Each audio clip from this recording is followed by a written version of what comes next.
Bonjour, donc aujourd'hui un petit exercice supplémentaire par rapport à ce que je vous ai montré au début. On va travailler avec les cylindres. Donc je positionne un premier cylindre, je positionne ma règle. Une fois que les deux sont positionnés, on va commencer à travailler. Donc ici j'ai un cylindre qui fait 20 de diamètre.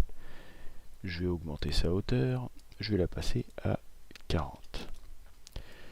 Pour améliorer la facétisation de ce cylindre, je vais passer les côtés au maximum, c'est-à-dire à 64 ici. Ça fait quelque chose de beaucoup plus joli. Et surtout à l'impression 3D, les facétisations se verront nettement moins. Une fois que j'ai fait ça, je vais prendre cette forme et je vais la rendre parallèle à mon plan. Je la passe à 90 degrés.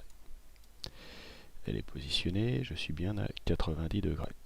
Je revérifie, je clique ici, 90, j'y suis.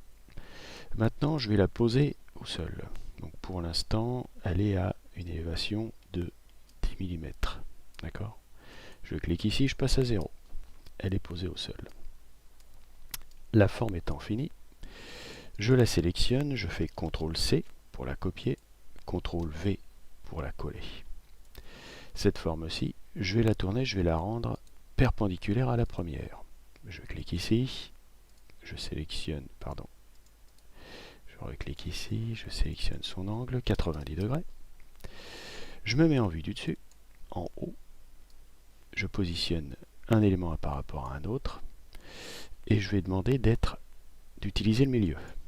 Donc là, je suis à 33. Donc pour ce faire, ce que je vais faire, c'est que je vais positionner celui-ci par rapport à mon origine. Ce sera plus facile. Je positionne celui-ci ici. Donc ici, je suis bien à 20. Et ici, à 11. Non, je vais mettre à 10. Voilà. Comme ça, ils sont bien imbriqués l'un dans l'autre.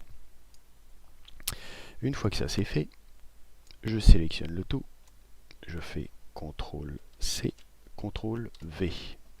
Je prends le nouvel ensemble. Et cette fois-ci, cet ensemble-là, je vais le passer en perçage.